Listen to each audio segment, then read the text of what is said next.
Disclaimer: the views and opinions expressed in this program are those of the speakers and do not necessarily reflect the views or positions of any entities they represent. Listener discretion is advised.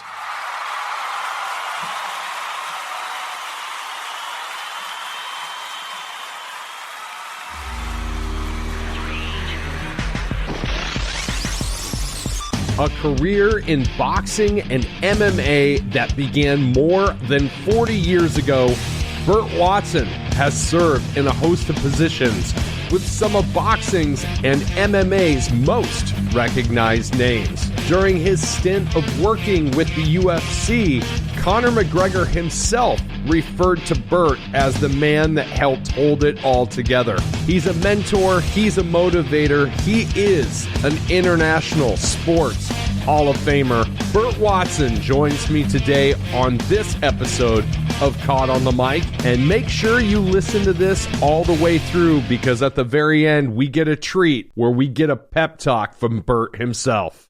Ladies and gentlemen, this is Caught on the Mic.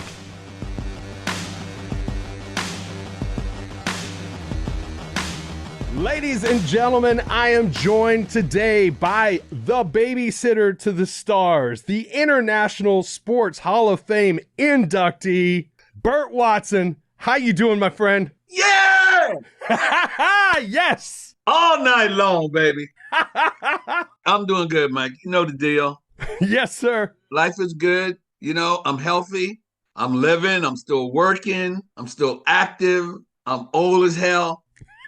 You know, but I'm blessed. I'm very blessed, my man. And I'm blessed every time somebody like you calls me and asks me to share me with someone else. I always enjoy that, baby. Always. Love it. Love it. You have a career that is storied like none other. It began more than 40 years ago in both boxing and MMA. Woo. Damn, that's a lot of people you got to be babysitting. Yes, sir. Yes, sir. The only time I get a little hesitant with these interviews, because then they remind me of how long I've been doing this and how many years, you know, and ay. You know, it's funny. I made a video on social media today where I was talking about the construct of time and how it's the world's most valuable commodity, because once you give it up, you don't get that time back. And it's really one of those things that you gotta really think about, because it goes by faster than any of us realize. You know, and if I can piggyback off that. Yes, sir. Something that I always say is that history has a way of making you a part of it without you asking. So be careful of the history you leave behind, because it doesn't ask you, it just makes you a part of it, and history lives forever. Yes. Believe me. Yes. Yes. I don't mind you calling me a horse's ass, but don't call me a jackass. Oh, man. That's my line, man. Well, I just gave you a little more to put on it. You know? Yes, sir. Yes, sir. You got to know. You got to be careful. You got to think about it. That's most importantly. Yes. You know? And you know what? If you train yourself and you live right and you act right and you eat right and you think right, then you don't have to train yourself. Right. Because like a fighter, when you get into that cage, that octagon, or that ring, you ain't got time to think that shit through. Right. You got to react instinctively, okay? Instinctive is not thinktive. You know, you think about it afterwards because you reacted the wrong way, and then you sit down with yourself and you're like, man, I trained 4 months for this, and I get here and I make this mistake. And I hear that a lot, and it always kind of puts me to a mind where I can say to somebody legitimately, you know, what you think about, you bring about. There's a difference between practicing and training. You know, when you practice, you're preparing for something. When you train, you're involving yourself and you're thinking about it, and you're kind of putting things to use and creating a plan and creating a system. If everybody did their lives the way fighters trained, you know, you create a plan, you create a game plan, but you train to strengthen yourself to that kind of creativity, and then you sit back like this, like you sitting right now, Yeah. and, and you look at films and you look at people, and you know what? You've done your homework. That you should do every day in life. Yes, sir. Not when you just have a fight. Yes, sir. Yes, sir. So let's kind of go through your life a little bit, how you got into the fight game and kind of what brought you from then till now. So I'm going to just hand it off to you, and I'll kind of let you tell the story yourself, my friend. My first event that I can consciously put my head into, or I did put my head into, was March 8th, 1971. Yeah. And that was Smokin Joe Fraizer against Muhammad Ali. And at that point, because I went to college in Nebraska, and I went to college for business administration, knowing I was never going to be an accountant or a lawyer. But I went for business, got out of college, went in the Marine Corps, served my country. I did 3.5 years, did the Mediterranean, did Vietnam, did all that, and got out, and I moved to New York, figuring I'm going to explore some kind of career, something that I could get a little smarter. Yep. My first foray into New York was with the fashion industry. Oh, wow. Okay. I can still hand tie a bow tie, baby. Okay. And coordinate it so it looks right. But eventually ended up one day meeting Joe Fraizer, talking to Joe Fraizer, staying connected to Joe Fraizer. And this was at the time just after that big fight. Yeah. So he was pretty famous. And it was amazing to me that I was in that world. But then again, as I said to you earlier, history has a way of making you a part of it without you asking for it. Yes. And that's where I ended up. And, just being a friend and hanging around. When I met Joe, and, we kept in touch and communicated. And Joe had a limousine service in Philadelphia that he called Smokin Joe Fraizer's Limo. Mm-hmm. So my niece got married. And a friend of my mother, who is my inspiration, who is the person that I am now.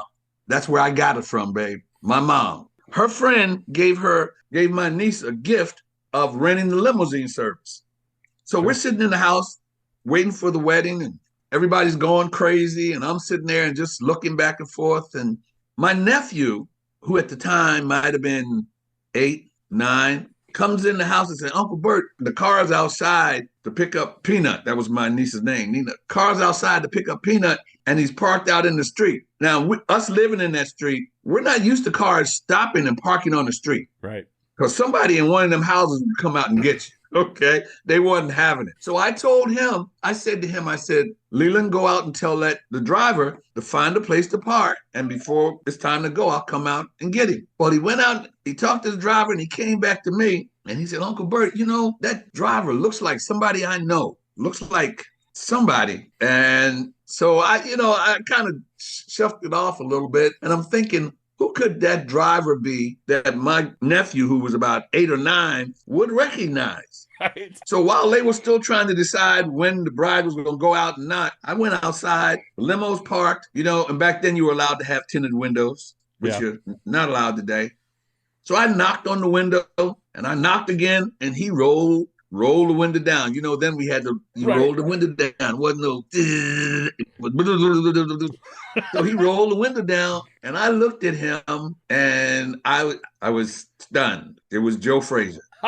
That's amazing. I was like, in my head, I'm like, holy S-H-I-T. Yes. I said to him, my nephew said, you look like somebody, but I had already said that. I shouldn't have said it like that, but I had already said that.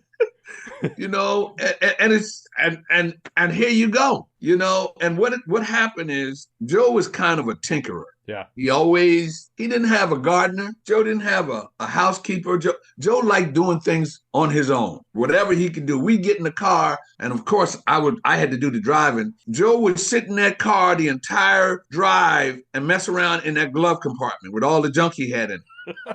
Taking it out and putting it back in, And I could never, ever understand that. But that's the person that he was. So he had this limousine service. The day of my niece's wedding, Joe came into the gym, picked up the clipboard, which back then we were using clipboards. There was no computer. Right. He picked up the clipboard and he saw my niece's name on the schedule, but no driver signing in beside it. He called the driver, and I think the driver was home drunk, or something.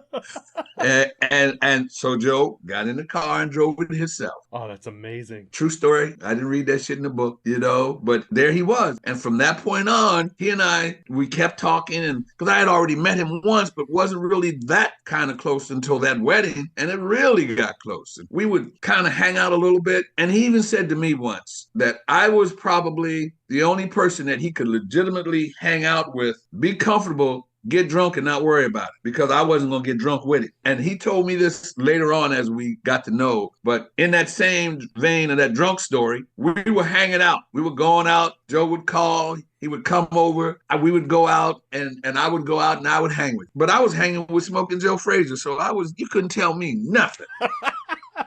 And I'm out showing off. Right now, I think anybody that knows me knows I drink Grand Marnier. I drink Grand Marnier and I chase it sometimes with a Heineken. But I've never been a real drinker. Yeah. No one's ever seen me intoxicated. No one that I didn't wake up in the next morning and look at, okay? Right. And I'm married. So Joe and he would come, not go out, and I knew who he was, but didn't know the extent of it until I started going out with him. And we never got a minute apiece. But every time somebody would come, he would pull me in front of him. I would always kind of stop the crowd or let the crowd in or stop the crowd. He didn't mind the crowd, but he didn't want an avalanche. Right. So I kept doing that and I kept stopping. And then I started drinking a little more, which was not a good thing. And I started drinking. One night I had a little too much to drink. And we finished up about 3 and went home. And Joe knocked on my window the next morning at 7 o'clock, ready to roll. Wow.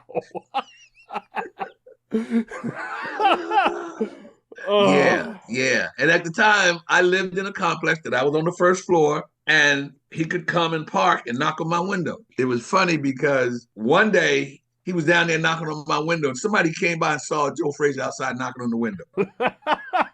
And when I got up to look, I saw him, but I saw 3 people with cameras. I'm sure. And back then, there was no TMZ and all that other stuff. So right.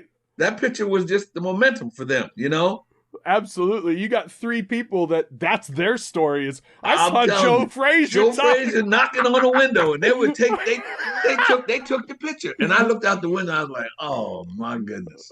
Oh, Joe Fraizer. Amazing. And then I'm thinking, and here's my neighbors seeing him knocking on my window. What the hell are they going to think? But then I saw them with the cameras, and I'm like, don't worry about what they're going to think. So I got up, and we got on the road. He had a couple of appearances, but he wanted to start early. So I did that. And at the time, I wasn't working. I was just his friend, his buddy. Yeah. But that time, me getting intoxicated and him waking me up at 7 after me going to bed at 3, when that day was over, I made up my mind. I said to him, Joe, you're going to have to do one or two things. You're going to either have to hire me or leave me the hell alone. Because I can't hang like this, bro. I can't do this. And, I had gone to the gym to tell him that, because his gym was on Broad Street in Philadelphia. So for me to get from my place to his gym was maybe 15, 20 minutes. I went to the gym, and he had a little back room in the back of the gym. He had an office with a huge picture. The entire wall was that left hook in Muhammad Ali going down. Oh, yeah. That was the picture behind his desk. And when I told him that, he walked out of the office, out of the little cubby hole he had. Once you walk past the office, he walked into his little cubby hole. He said, come here. He walked me out. He walked to the chair behind the desk. He said, sit down. He sat me behind that desk, and that was it. That was his answer. I told him, leave me the hell alone or hire me. He said, come here, sit down. Sat me down at his desk, and that was my job. And I'm sitting there, I'm like damn. Then it hit me all over again. That's where I was. And it hit me, but didn't really hit me till he directed all phone calls to me. He directed everybody to me. We negotiated the money, and I should have negotiated for more, but I didn't, because I was more happy to be with him than anything. And I started getting the call, and he started answering. I started getting the call. He'd answer, and he'd pass it. So what they were, people calling, wanting to know how much would it cost for Joe. Yeah. And by that time, I had also known a couple of other people that were in the sport and were around, that dealt with Meldrick Taylors. I knew some people that dealt with Holyfield and, just that camp from the Duvas and other people. So I was calling and asking questions, what are you getting for such and such for a personal appearance? Right. At the time, they said maybe $500 or $1,000, which was a lot of money. Yeah. But I figured, well, hell, if they get 500, Joe Fraizer's going to get 5,000. Yes. I had to come down a little, but some people I said it and they said, okay. And that was for the first time I took it and didn't anticipate the time. But then when we got there and we started doing the stuff, we were there like 3 and 4 hours. And after that, I said, this is it. From now on, I'm going to put a time on that. Okay. They got 1 hour, Yes. And if that 1 hour goes pretty smooth, Joe's going to hang around and give you a little more time. And I knew he would do that anyway, because Joe would never leave a room with somebody in there wanting an autograph, ever. And if we get to a place and they'd have his picture up and the appearance that he was going to be there, I'd look down the street or sometimes in a mall, look down and I see the line of people and I knew, oh, man, we're going to be here a minute, because he would never, ever leave. So I started taking calls and taking appointments and booking appearances, booking television shows. We never got paid for the television show, but I was okay with that because that was our marketing tool. Right. To be on Mike Douglas, or ABC News or CBS News, but that's the kind of person I had. Yes. So, we did that. And if we were on ABC on Monday and you wanted us on Wednesday, that cost you another $1,000. Okay.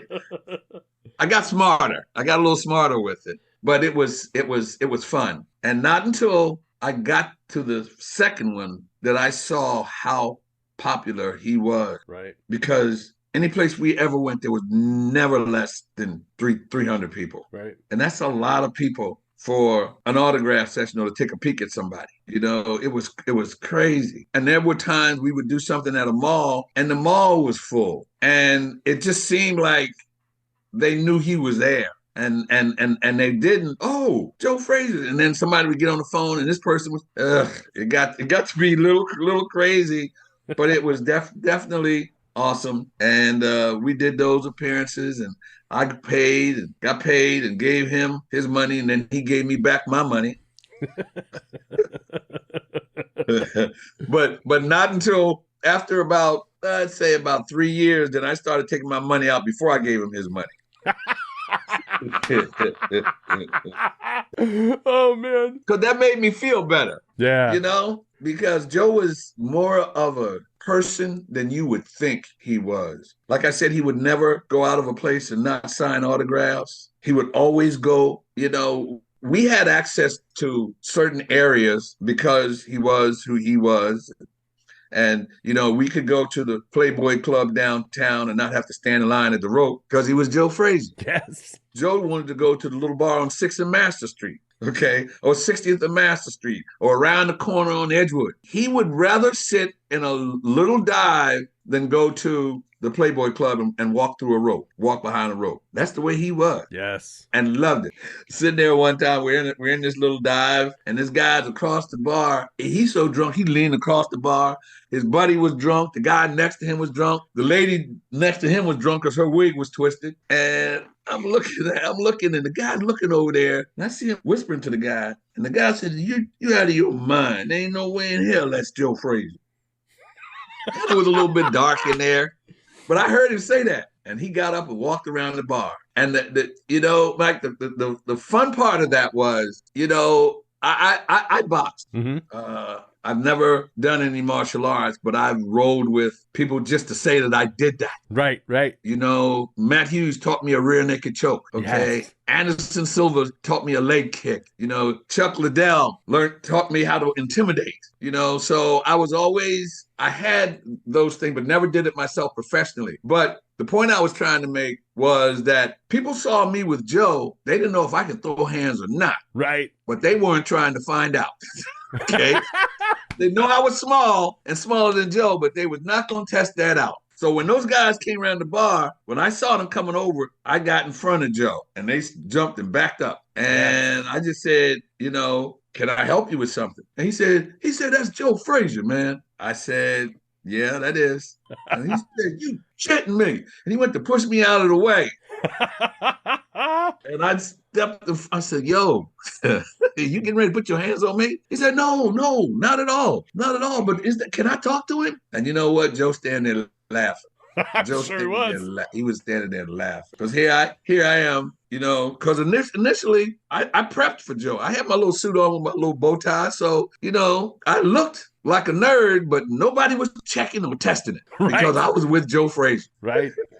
So I took the guy over and he went back around the bar. The next thing I know, the whole bar is buying us drinks. And I was like, no. And I told the bartender, I said, we'll take one more. And then I'm turning his glass over. When you see me turn his glass over, then we rolling out of here. Okay. And I would turn the glass over because I made a mistake one time trying to cut Joe off and put my hand on top of his drink. Oh. That he had to put back in his mouth. And he made me know that. Yes. And he had a habit of nudging me in my ribs with his hands, thinking that he was playing and he was hurting me. I said, how the hell you put your hand on something I got to put in my mouth? So not to ever do that again, I turned the glass over. And I told the bartender, when you see me do that, we out of here. Yes. And I did that, and I had to ease my way out. And I did, kind of eased out a little bit. And it was always like that. But then what I did was, you had was a catch-22. Yep. Because you couldn't go in a place and sit in the front of the room because everybody walked past you and everybody saw it. But then when you walked in and sat in the back, you had to get out of there. And believe me, trying to get Joe Fraizer out of a place without being a horse's ass was tough. Yeah, I'm sure. Oh yeah. It was tough. So, it got tougher, but I learned how to do it. People stopped testing me because then, the more I was with him, the more they knew that he had somebody with him. And it was that little guy or that little man. And they never tested. And I worked with Joe on through, that era of his life. And midway through, I think it was 1989, this guy came to me with this idea of putting Joe Fraizer, George Foreman, Muhammad Ali, Ken Norton, and Larry Holmes together. Yes. And I was like, together for what? What are you going to do? And he put the whole thing out. He laid it out to me what his idea was. And then at that point, I looked, I just said, that doesn't sound like a bad idea. Right. But they were famous enough. And what the meat and potatoes of it was that they were going to do a tour together, all five of them, and all five of them fought each other. Right. So the caveat was they were going to talk about what their fight was like with each other. And the guy said, we'll call the tours Champions Forever. And it happened. Yes. So now I'm traveling with all five of them. And it was, Mike, it was amazing. Oh, I'm sure. To have been, once again, history made me a part of it and didn't ask me. Right. But, I knew Muhammad because being with Joe and because of that. But to put them together was kind of interesting to me. But then in my head, I said to this guy, because I knew what Joe was going to ask. Right. Because I asked him how long was this? And he went on to say, man, we can make a ton of money. Oop, shouldn't have said that. And we can travel around the world. Oops, shouldn't have said that. Because all of this told me that this was not going to be a one-time thing. Right. Then the red flags started going up, with the television and the media and all this. So I gave him a fee. First, I asked him what he was paying Muhammad. And he wouldn't tell me. Now, the thing was that Muhammad was the first person that he went to. Yeah. And then he came to Joe. And he wouldn't tell me what he paid Muhammad. And I said, well, then you're not going to get Joe. I said, because I'll let you be the person to go in the room and tell Joe he's making less money than Muhammad. I'll let you be the person. So he told me. So I told him what we wanted up to a certain point. And then afterward, once we go on tour, it was so much per month or per appearance. And I'm going to tell you, man, it was definitely an experience. Right. To be with those guys, to travel with those guys, you know, and to see how they interacted and to see people. I can tell you, and I've worked in my career with everybody. Yes, sir. Everybody. And I say everybody. The only person I can legitimately tell you that I have never worked with was Lennox Lewis. Oh, wow. That's the only person. I had Riddick Bowe when he used to wear a Batman mask. Okay.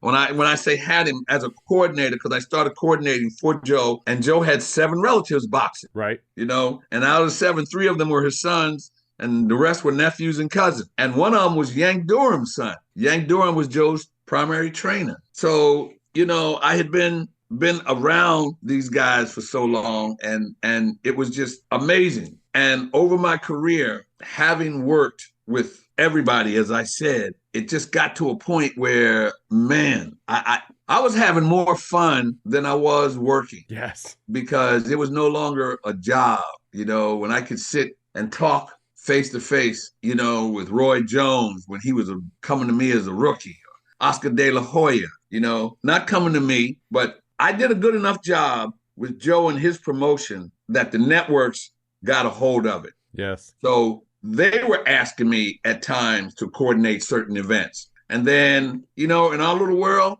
they throw your name around. They pass it around. So they passed it around, and I was getting calls, man, from, you know, from everybody, man, and mostly promotions. And I would say, well, who you got? Which? And some guys say, oh, I got Julio. What I can't pronounce his name. Julio Cesar Chavez. Yes. I said, okay, I'll do that. And I did. And I got that fight. I got the Roy Jones. I worked with Sugar Ray Leonard, Roberto Duran, Hitman Hearns, Marvin Hagler, Macho Camacho, Salazar. You name them. Right. Somehow I did. I did Mike Tyson's last 5. Oh, wow. I think I did his last 5 fights. 3 of them were not too good out of his last 5. But you know what? He was still Mike Tyson. I was working his fights. First fight I did with Mike Tyson was here in Philadelphia against Buster Mathis, you know, with him and Don King. And Yes, I got sir. the phone call from Carl King, Don's son, who I knew through doing other events. And, you know, they kept people in a certain circle. Yes, sir. And they called me. And I did that. And I went on and, you know, Kostya Tszyu and Zab Judah and, you know, Oscar De La Hoya.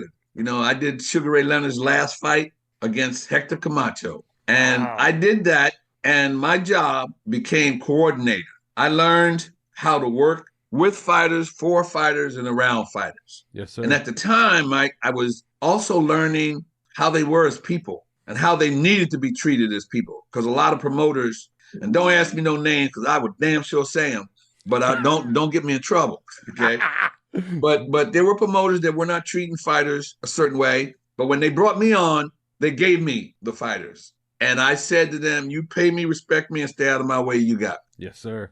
Those 3 things, plain and simple. And if I disrespect you or don't do a job, then you can keep my money, you know, and was always out front with making sure the event behind the scene was 100%. Yes. Because that's where I live, in the belly of the beast. Yes, yes. Whatever. So I made sure everything in there was right. I made sure the heat was right. I made sure there was water back there. There was towels back there. It wasn't dirty. It wasn't unkept. It wasn't smelly. Believe me, I would go check bathrooms to make sure it had running water in it. Yes. Because I have been at a fight in a dressing room where fighters had not even running water or a bathroom. They had to go 2 flights up to a bathroom. And I did that once, okay? Everything I ever did like that, I did once because I learned. Yeah. And I became, I mean, you know, my fighters are my kids, all of them, you know, even the Klitschko brothers, you know, and I did both of them, Wow. you know. I did the first fight that they were on together, which was in Florida, and I forgot whether it was Miami or Orlando, but the headline of that fight was Donovan Razor Ruddick. Oh, wow. I don't know if you remember that name. Yeah.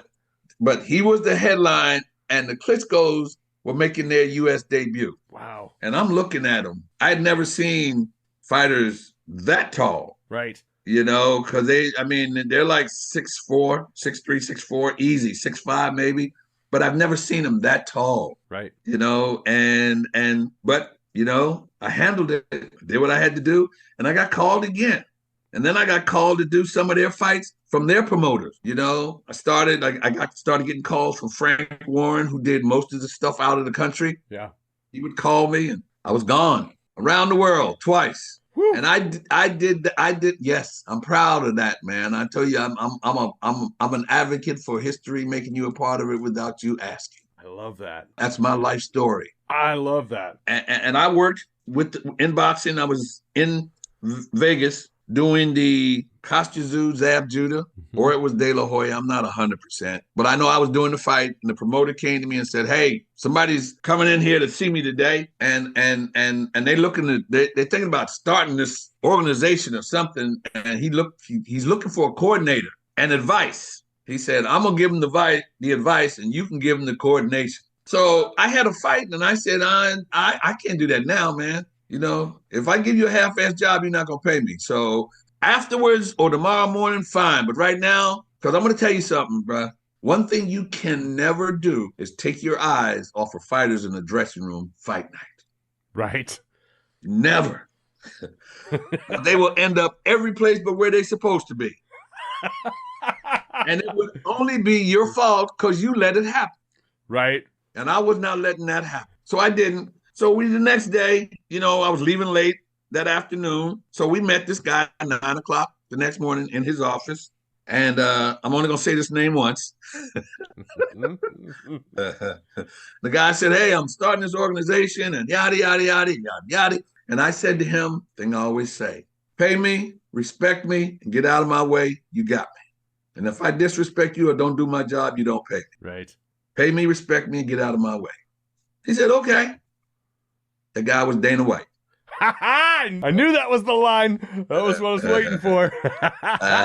That was the very first time I had met him. Never had no idea. Right. Had no real idea. I'm a boxing guy. Yeah. So my exposure to mixed martial art was, what do I say this?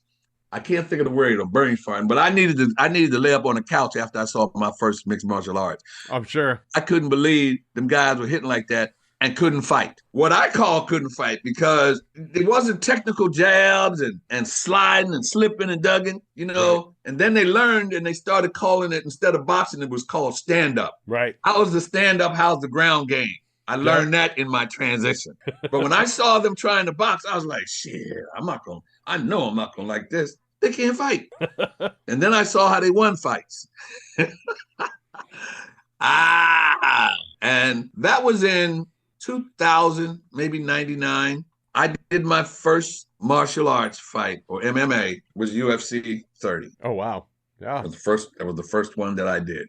And that was my intro and my transition.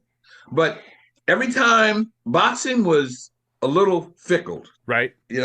I one time had taken a fight. I was at the airport waiting to get on my plane, and I saw a corner man, Yeah. who I knew and thought he was on my flight, and he said, "Nah, man, I'm going home." I said, "Well, so you coming in later?" He said, "Nah, man, that fight was canceled." I'm saying, like, what the hell? And I'm at the airport, Yeah, to find out that the fight's canceled. Oh.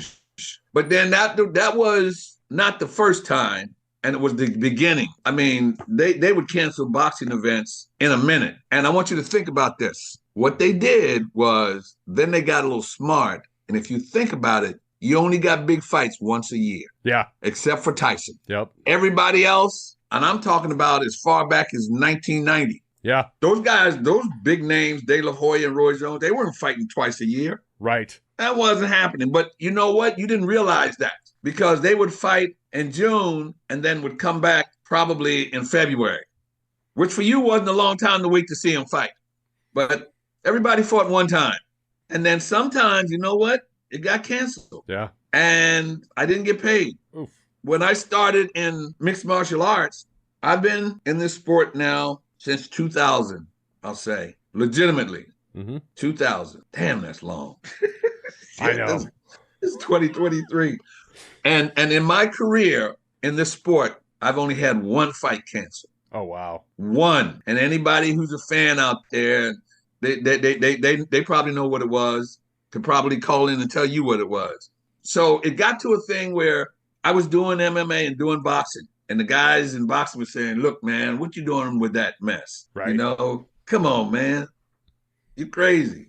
I'm like, yeah, right. I'm crazy. And you gonna pay me next month, right? When you got your next fight? So that was my answer. Yeah, absolutely. It went on like that and went on like that and went on like that. And finally I just said, you know what? I'm just gonna take what I get. And the dates started piling up, and then I started getting called from boxing. But when they would call, I had my dates booked. Yeah. So I would never cancel on you. Wasn't gonna happen. Wouldn't happen. So I took it, went on and got involved in MMA. Yes. At the highest level, and had never had any experience in the sport. But I learned quickly because I had a lot of time, like on the plane, to read stuff, about the Gracies. Yes. And about Royce fighting 4 times or submitting 3 opponents in one night. Yep. And what's crazy, I worked with Art Jemison when he was a damn near rookie. One glove Art, when he fought Royce Gracie, I already knew who he was. Right. But in my head, I'm like, And I think the next time I saw a boxer go from that was James Toney fighting Randy Couture. Yeah. And I was like, oh, no, James, don't do this. but you know what? I couldn't tell him. What right. I couldn't. I'll tell you one thing. If they had called me before that fight happened, I would have told him. Right. I would have gave it to him straight. I was gonna say, you know what? You do me a favor and you take Tony in the gym, lay him down on the mat, and let 2 guys lay on top of him and let him get up. If he can't do that, he don't need to F with Randy. that's what it's like for a boxer. You don't know how to get up off the ground and push somebody off of you. All you can do is say, get up off me. Get up off me. Let me up, punk. That shit don't work, bro. Right. don't let me up. You got to get up. That actually leads me to a pretty interesting question. Since you spent 20 plus years in the boxing world and now 20 plus years in the MMA world. Sorry. Yes, that's okay. But how much has MMA evolved from 2000 to now? Does that ever blow your mind? Because of how structured it's become over time. And it seems like it gets better and better and better every single year. Mike, I cannot tell you how, again, history made me a part of it. And yes. I didn't ask for it. Right. I saw guys when they were catfighting. Right. Evolved from catfighting to legitimately throwing a jab, bobbing and weaving, and throwing a punch with weight behind it, and flicking a jab out there. I wasn't surprised that MMA got as big as it did because it was consistent. Yeah. And the people I saw around it were consistent and dedicated to making it happen. So I saw it had legs. And without mentioning names, I worked with the largest promoters in boxing, all of them. And to see how they worked and then to transition to MMA, the commitment to the sport itself was different. Yeah. The commitment to the technical aspects of MMA was different than the commitment to boxing because it became a business and entertainment as opposed to a professional sport, if that makes sense. Yeah. Oh, absolutely. It does. Because I've done fights where the main event guy made 15 million and there was a guy making $50 a round on the undercard. Right. Because that's what they made. As far back as 1999, they were getting $50 a round. Wow. But I saw that MMA had legs, and I saw the commitment to the sport more so than to television and entertainment. Yeah. And I as a coordinator, I could see that in a promoter. And when I saw how committed promoters in MMA were to the sport, then I knew it had legs, and I knew eventually. I saw boxing, right now you got Crawford, Stevenson, Triple G, you got Canelo, you got guys right now that are big names. I haven't seen that many names at one time in 10 years. Right. And I hope they hear me loud and clear. It's almost like the boxing world is starting to borrow from MMA for that extent. You know what? I hope I can say what I want to say and not too many kids. Man. You know, but let me tell you something. When you get your ass kicked, you learn quickly. Yes. Okay? Yes. When you get your ass kicked in an alley and somebody take your money out of your pocket, you learn real quick. Yep. And boxing was getting his ass kicked. Yep. Legitimately. Yeah. Every time he came out of the house, somebody was waiting outside to kick him in the ass. Yep. The bully was waiting down the street. Come in. And you know what? He came to him. So much to the extent that they started booking their events the same weekends as the big pay-per-view events for UFC and other MMA promotions. Well, you know what? They learned. Yes. They learned as they were going along. They learned as it was happening. And while that bully was taking the money out of their pocket and bitch slapping them, they went to a gym and trained and learned how to fight. Yes. Okay. So that's what they're getting now. And I was myself, I was saddened to see boxing take the dip that it did, you know, because I was so involved. Oh, I'm sure. And at a high level when those names that I mentioned, when they stopped, then it was like, you know, after Tyson's last fight, De La Hoya's last fight, you know, and to validate a little bit, not a lot, yeah. But HBO got out of it at one point. HBO, the hub, the platform, the Statue of Liberty. Yeah. You know, all of those things for professional boxing. It just said, you know what? We're done. And Showtime started, you know. But that was enough to say, you know what? And not only was when HBO was done with it, then television was done with it. USA. They used to do USA Tuesday night fights with Marv Albert and whatever his name, who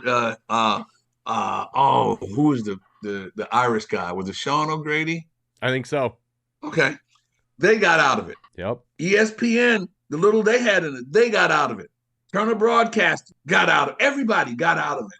Right. And at that time, I was like, damn, what's happening to my boxing? You know, but I was, as I saw them get out of there, they started coming around. And I'll tell you, having worked, like you so eloquently reminded me, 40 years of this shit. You know, I was at events, MMA events, and I saw television executives there that I knew were from another network. And in my head, I'm like, well, I mean, damn. And I went over, and, you know, I would just wave, and they would kind of like they didn't see me. Right. And then I would go down the aisle and tap them on the shoulder because I could do that. You know, what the hell you hiding for? Why are you here? But I didn't have to ask that question. They knew.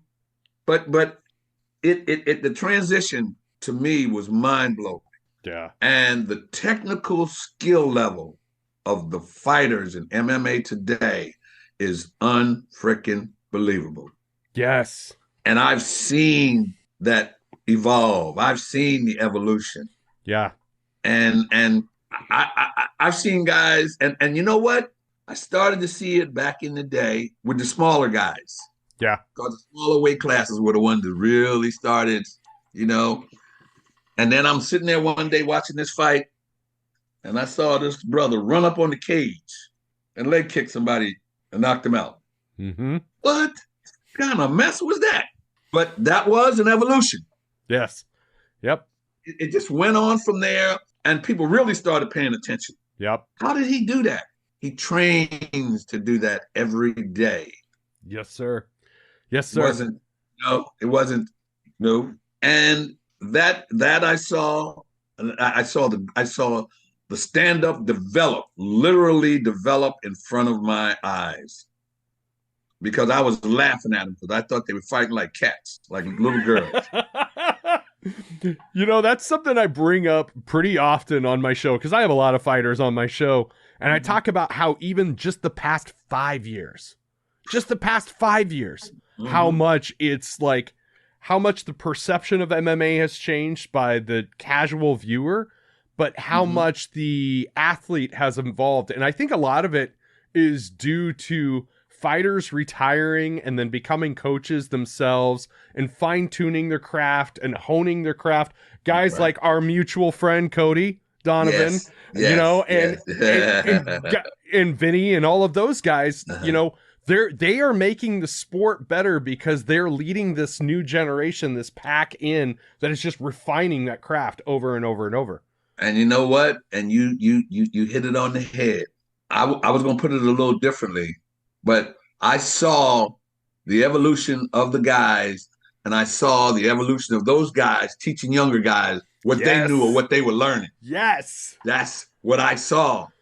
And sometimes, and me, I can do it. I look at a guy sometimes and I'm like, and I see where they come from. I'm like, yeah, okay. That's an AKA, some AKA stuff or ATT or, right. I don't like mentioning names. I like to stay on the fence, but you can see that these guys, but also credit to today's athlete. Yes, sir. For bringing the agility and bringing the cardio and bringing the technical skills to learn more and learn better. Yes. And I've seen maybe two that thought they were better than the sport. Okay. But for the most part, these guys come in eager, ready, but their technical ability to perform is off the charts. Yeah. So it's easy for them to pick stuff up, right. And to train. Even you see now the corners when they come in. They used to come in with the corner and they had a trainer, they had a cornerman, and they had a cut man. Right. Okay. Now they're all trainers, but one of them learned how to work cuts. Mm-hmm. One of them learned how to do cardio. One of them learned, but everybody in that corner has laid on his back before and knows how to get out of that. Yes, sir. And I didn't read that from a book, son. Because I pay attention. Yep. And I go in the rooms when they're in there working out, and I know who I see working what part, and I do that purposely so I know. Yes, sir. So I don't make the mistake of telling the wrong person the wrong thing, because that's important. You gotta know that. You gotta know who to talk to and when to talk to them and when not to talk to them. Yeah. You know who likes music and who doesn't like music. Yep. And what kind of music they like. I've learned that very easily. Yes. And it's not a hard thing to do. And as these guys go now, they're just over the last maybe 4 years. Mm-hmm. I've seen guys in this sport fight a year. Yeah. And I'm not naming no names, but but for the most part, they're active. There are a lot of guys on professional rosters, but at this level, I can tell you, man, it's off the charts. Yes, sir. And it's definitely 100%. And I've been in it now with your eloquence, 23 in this sport. But I can see that it is definitely just at a point, at a peak, where it's getting ready to take off again. I agree. Watch it. I agree. Watch it. Now, I don't know what that is or how, but I can tell you it's going to hit another level. I wholeheartedly agree. And I think something that kind of in all of this discussion and listening to your story, even from back in the Joe Fraizer days, there's a bit of consistency between a fighter's mindset and the fighter's journey, right? What is it about fighters in particular that makes them check that level of humility to where somebody like a Joe Fraizer will hang out in a room and sign every single last autograph until that person leaves?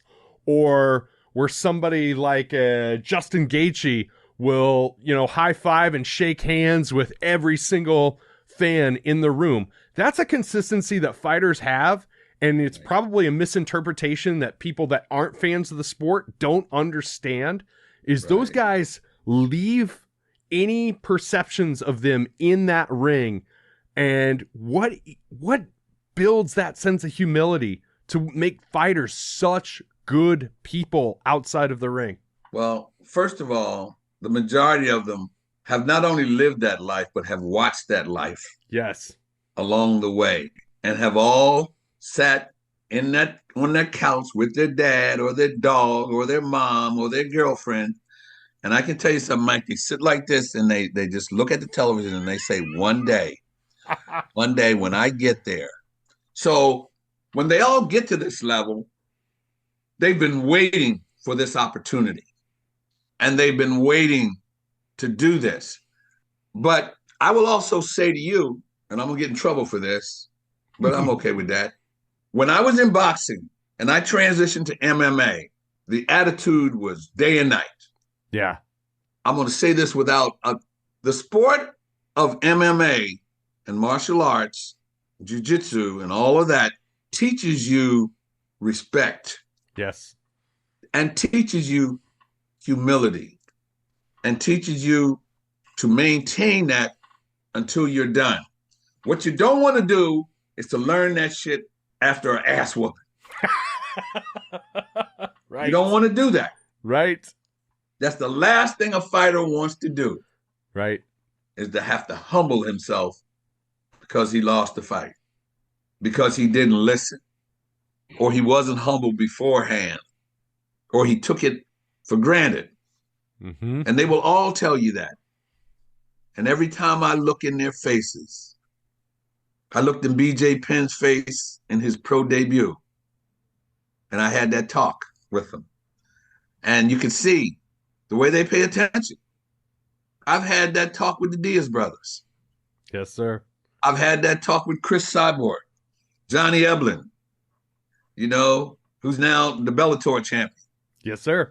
I've had that talk with all of them, and I talk right away to see if it's somebody I need to talk to again. Yeah. And I've learned how to pick that up. And I also, like you say, a friend. To me, a friend is somebody I can sit down and talk to, get up and walk away and not be talked about. Yes, sir. That counts. Yes, it does. And the sport of mixed martial art teaches you respectability. Regardless of how hard it's going or whatever is going, guys acknowledge each other and bow to each other, and even you see them on the mat when they're done. And sometimes you see guys, go 3 for 5 or 5 for 5. And when they're done, they're on their knees hugging each other. Yep. In boxing, nah, I whooped your ass, now go get your grandma. Okay. I want her next. I'm going to humiliate you. Okay. But, that worked then. But it worked for Muhammad Ali. And Yes, it worked sir. for Sugar Ray Leonard. Everybody's not that person. Agreed. But a lot of people would try to do that and think, oh, this will work. But you know what? The best thing you can do is to make weight and win your fight. Yes. Plain and simple. Yes. That's all I ask you to do. First of all, make weight. I'll tell you something about that real quick. In boxing, if we got to fight week and somebody was 6 pounds over, the fight was damn near off. Yeah. And canceled. And if it was a title fight, and I'm talking about fight week, the whole week, if somebody showed up on Monday and that fight was 145 and he showed up 150, everybody panicked. Right. And it got around. And it was, oh, man. No way. I've seen guys in MMA come in. The heaviest I've seen is 29 pounds. 29 pounds. And God rest his soul. And that I was amazed. My first MMA fight, the guy came in needed to lose 12 pounds. And in my head, I'm like, how is this going to happen? How is this going to happen? And I pulled him aside and I got with him. And you know what? He was looking at me like I was crazy. But I didn't know why he was looking at me like I was crazy. Then I got the next guy. And I did the same thing to him. And I got the next guy, and I had to do the same thing to him. And when I got to the fifth guy, I said, shit, what the hell's going on here? Yeah. But that's common. Mm-hmm. And everybody said, oh, Burt, he's a wrestler. I said, I know that shit. What the hell does that got to do with it? But then they said, calm down. Let me explain it to you. I said, who the hell you telling to calm down? You out of your mind? But I didn't understand him. I had no idea. But that was the way it was, but that was the discipline. And I've seen as much as 29 pounds is the heaviest I've seen. Wow. And that was my man, Steph. And I said, wow. But you know what? Stephen Bonner always gave it. That fight between he and Forrest will live in infamy. Yes, it will. But, I didn't understand it. So I'm like, what the hell? And you know what? Surprisingly enough, I sat, I thought to myself, I said, you know what? I just got in his face and 5 others like him. Mm-hmm. And not one of them disrespected me and said anything. They listened to me knowing that I was crazy. They was in their head like, what the hell is he getting crazy about? That's only 10 pounds. But I was livid. How the hell could you disrespect yourself like that? But it's a coachable mindset, and that's what's really important. Oh, yeah. And it's also it's very sustainable, and it's very prevalent. That's a part of this sport. Yes. Is a weight cut. Yes. And I've switched it around a little bit. Now I get worried if I see 10 pounds the night before. Right. And I've seen that happen. Yep. I've seen that. And I didn't know what to do, but guess what? He stepped on that scale. He had lost 8 pounds, and he had an hour to lose the other 2, and he came back on weight. Yep. I'm like, damn. Well, shut me up. But that is the beauty and the joy, Mike, of this sport. And I have done nothing but have a good time. I love that. My entire career. And I look forward to it, still look forward to it, and I got to watch. So I'm looking at time. I know how much time I might have left, but I'm a hood rat. So I'm looking at my watch saying, shit, I'm a party till I die. Okay? Shit. I love it. And you know what? That's it. I love it. But it's awesome. Before we started recording, I spent a little bit of time on your Instagram profile, and you've got everything from tributes from Chael, tributes from Rampage, from Layla Ali. I love that. But there are 2 videos that I absolutely love, and I kept replaying, and it is your advice to fighters before they get in the ring and get in that octagon. Give me the spiel, man. Give it to the Caught on the Mic audience. It's one of those things where I also know, and I'll say to you, that I always feel that there's no more important person than the fighter that night. And I want you to know that I know that. And I want you to know that I feel that. Yes. And I want you to feel that I feel that. Yes. And if you don't feel this shit, then you need to go home. Yes. Plain and simple. Now, I first want to tell you that I respect you, and I need you to respect me. Now, I'm going to say something I have no business getting into, but when you get up at that press conference tonight after your fight, leave them dirty words in the dressing room. Please do that for me, because dirty words are something people never forget. And the last thing you want, because I know every one of you in this room is on that damn Instagram, the last thing you want is somebody to show this to their kid and their kid repeating what they heard you say. So be aware of that. Congratulations on making weight. I'm happy for you, and I'm glad to see you. But I got to tell you something. You know what, baby? It don't get no bigger than this. When you get to this level, it is as big as it gets. But don't get that shit twisted, baby, because everybody up here can fight. Everybody else. But you know what? Sometime when the lights go on, some people's lights go out. You have to embrace this moment. You got to embrace it. And winning is not an expectation, baby. Winning is a fact. It's a fact, baby. So don't insult your training and don't insult your teaching. Enjoy the ride, but know the destination. Because it is easier to get here than it is to stay here, baby. So don't get intimidated by the moment. Don't let the moment get bigger than you because you're bigger than it. So when you walk to that cage, you fight your ass off. You fight from here and not from here because he'll give it back to you. And when you get to that cage, think about it.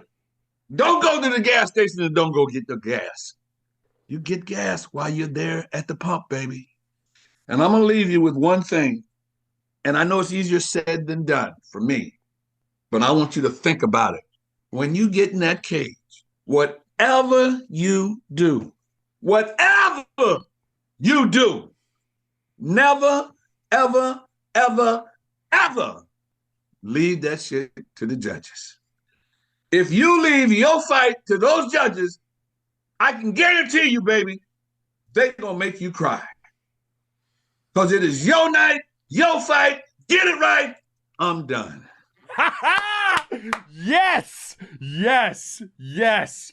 Ladies and gentlemen, that is not just applicable to a fighter. That is applicable to every single one of you. I hope you save this episode and you play Burt's words back word for word for word for word every time you got to get up in the morning, because this is the shit to live by.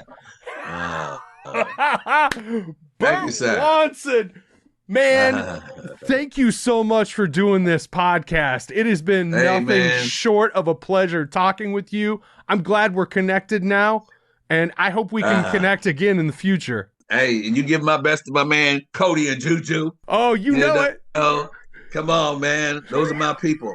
And you know, on a serious note, I give that speech from my heart.